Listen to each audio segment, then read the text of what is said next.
As Taiwan grappled with COVID-19 last year, the restaurant industry was severely hit.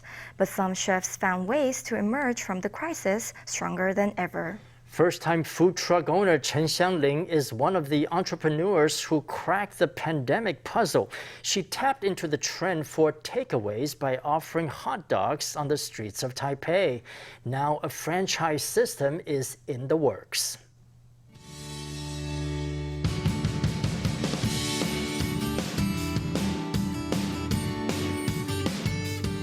Buns are laid under the grill and toasted golden before cheese and lettuce form a bed for tomatoes, onion, pickled cucumbers, and a hot dog made of Taiwanese mince.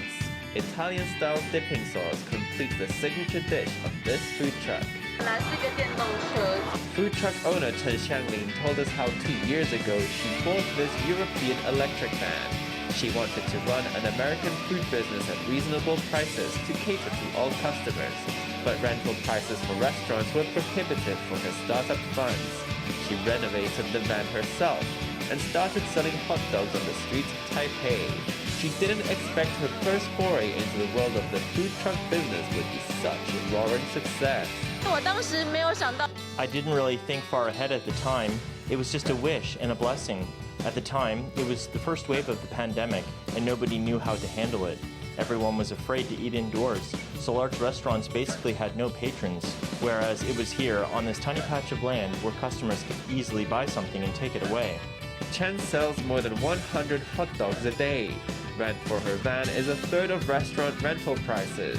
Utilities are just a tenth of those for rented buildings. And the truck is so small, a single worker can run it. All in all, profit margins are higher even than the fabled profit margins of drink stores. If it weren't for this food truck, we wouldn't have stayed in business up until now. In a pandemic like this, the bigger your restaurant is, the bigger a burden you have with the labor costs, ingredient costs, and the utilities management.